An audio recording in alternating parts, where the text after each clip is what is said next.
Om Shanti. Om Shanti. Good morning.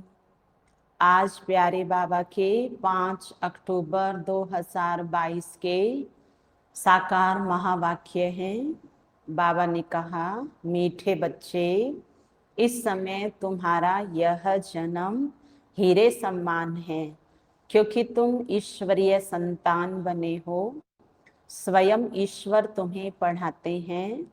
तुम दूरांदेशी विशाल बुद्धि बनते हो। प्रश्न है, तुम बच्चे किस पुरुषार्थ से दूरादेशी और विशाल बुद्धि बन रहे हो? उत्तर है, बाप की याद से दूरादेशी और पढ़ाई से विशाल बुद्धि बनते हो। दूरादेशी अर्थात दूर देश में रहने वाले बाप को याद करना।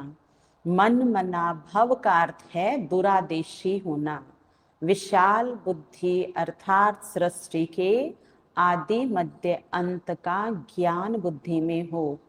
तुम्हें पहले दूरांदेशी फिर विशाल बुद्धि बनना है। गीत है, हमारे तीर्थ न्यारे हैं। ओम शांति। बच्चों ने गीत सुना कि हमारे तीर्थ न्यारे हैं। हमारा तीर्थ बहुत दूर है, इसलिए बच्चों को कहा जाता है दूरांदेशी भव। दूर देश में रहने वाले फिर कहते हैं विशाल बुद्धि भव। सबकी बुद्धि इस समय तुच्छ है ना, माया ने तुच्छ बुद्धि बना दिया है। तो बच्चों की है दूरांदेशी बुद्धि अर्थात दूर के रहने वाले की याद, और विशाल बुद्धि अर्थात सारे सृष्टि के आदि मध्य अंत का ज्ञान बुद्धि में है। और सब है अल्पज्ञ बुद्धि अर्थात अल्प बुद्धि। सिर्फ कहते हैं परमात्मा, परंतु जानते नहीं। यहाँ कोई महात्मा नहीं है, यह तो बाप आकर दूरांदेशी बनाते हैं। परंतु दूरांदेशी बच्चे कम हैं। भल ज्ञान बहुत है, परंतु दूरांदेशी कम हैं। अर्थात बाप की याद में कम रहते हैं। बाकी साधु तो साधना करते हैं, यथा राजा रानी तथा प्रजा सारी दुनिया इस समय पतित है। भल महात्मा नाम डाल देते हैं, परंतु महान आत्मा कोई है नहीं। कई फिर श्री कृष्ण को महात्मा कहते हैं। यह फिर भी राइट है, क्योंकि वहां श्रेष्ठाचारी दुनिया है, यह तो है भ्रष्टाचारी दुनिया। यथा राजा रानी तथा प्रजा, परंतु इस समय राजा कोई है नहीं, प्रजा का प्रजा पर राज्य है। बाप कहते हैं, शास्त्र पढ़ने से तुम मेरे से मिल नहीं सकते और ना ही कोई मुक्ति में जा सकते हैं, जब तक मेरे द्वारा कोई मेरे को न जाने, और जब तक कल्प के अंत में मैं न आऊं। मनुष्य तो श्री कृष्ण को याद करते हैं, वह तो इस देश का है, दूरांदेशी है नहीं। तो बाप को याद करना माना दूरादेशी बनना। मन मना भव का अर्थ है दूरांदेशी भव। जो बाप को जानते नहीं तो बाप से वर्षा कैसे मिले? अगर आए नहीं तो रास्ता कैसे मिले? बड़ी समझ की बात है। साजन से बड़ा प्यार चाहिए। कहते हैं, एक तू जो मिला तो सब कुछ मिला। तो एक से ही सब कुछ प्राप्ति हो जाती है। ऐसे साजन से बहुत लव चाहिए। यह है बेहद की नॉलेज, विराट ड्रामा अर्थात वैरायटी, जिसमें अनेक मतभेद है। तभी कहते हैं द्वैत राज्य, द्वैत या दैत्य एक ही बात है।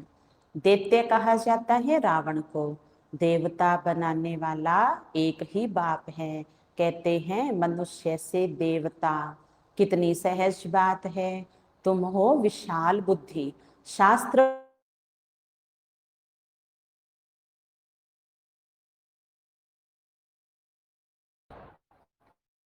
से महल में अच्छा नहीं लगा तो वापस भेज दिया।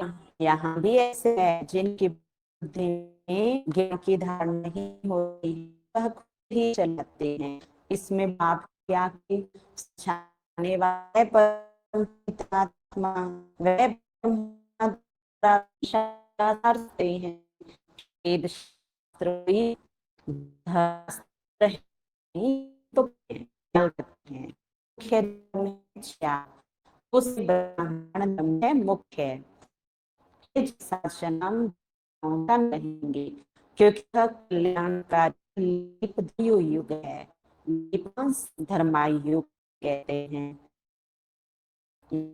कल्याणकारी जितने भी युग है वहाँ एक कल्याण ही होता है, डिग्री कम होती जाती है, दिन प्रतिदिन कल्याण ही होती जाती है। यह युग ही है कल्याण। तो हर को पड़ेगी। ये तो बता रहे हैं कि रास्ता कैसे बताओ, फिर हर एक का धंधा अपना अपना है। तो यह आना चाहिए कि कैसे औरों को दुबंध सिखा लूं। कई तो दलदल से निकालने जाते फिर खुद फंस जाते हैं।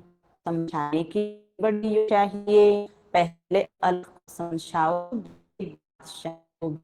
भी जाए और सृष्टि चक्र को भी जान जाए। पहले अलफ को तो जानो।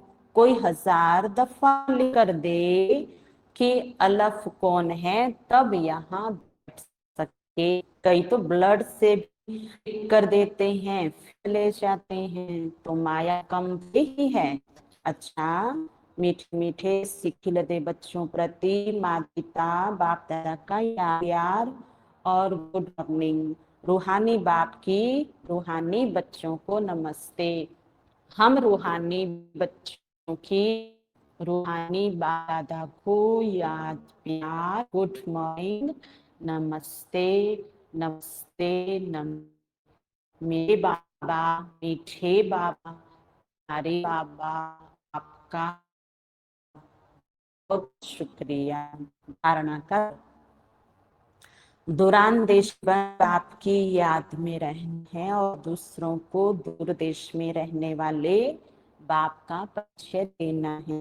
कल्याणकारी युग में सबका कल्याण करने की युक्ति निकालनी है, को दल दल से आने की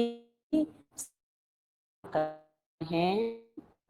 सदा उमंग साहा के पंख द्वारा उड़ती कला की स्थिति का अनुभव करने वाले योगी भव विस्तार। अंग उत्साह आप ब्राह्मणों के उड़ती कला के पंख है।